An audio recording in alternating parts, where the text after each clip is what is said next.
सबसे बड़े सहयोगी दल और इंडी गठबंधन से मैं पूछना चाहता हूं कि आप राम मंदिर पर दोबारा ताला लगाने की तमन्ना रखते हैं?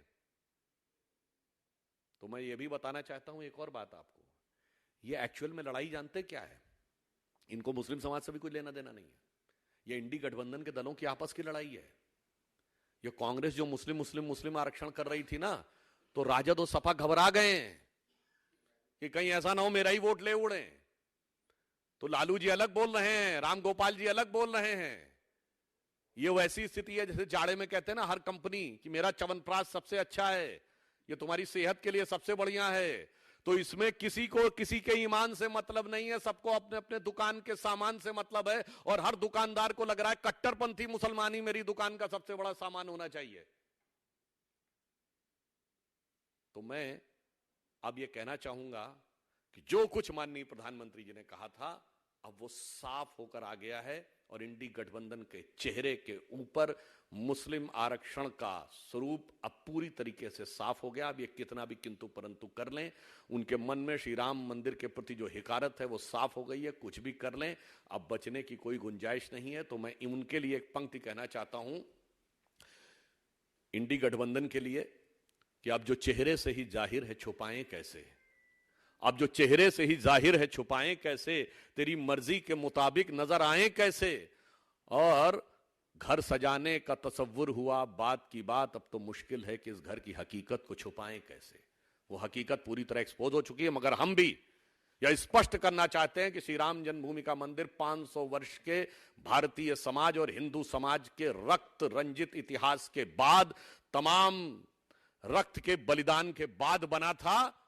तो कोई सपने में न सोचे कि कोई उसकी किसी भी प्रकार के परिवर्तन की जो तमन्ना दिल में है, वैसे वो दिल की हसरत दिल्ली में रहने वाली है। मगर हसरत रहने वाले भी सुन लें कि हम वो संकल्प रखते हैं मोदी जी के नेतृत्व में भारतीय जनता पार्टी और 140 करोड़ भारतीय सब के सब वो मन में भाव रखते हैं कि रोम रोम में रमा है राम का पवित्र नाम, राम का ललाम धाम कैसे भूल जाएंगे।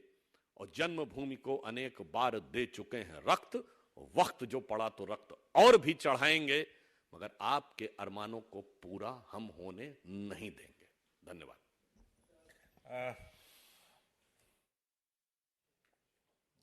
Question answer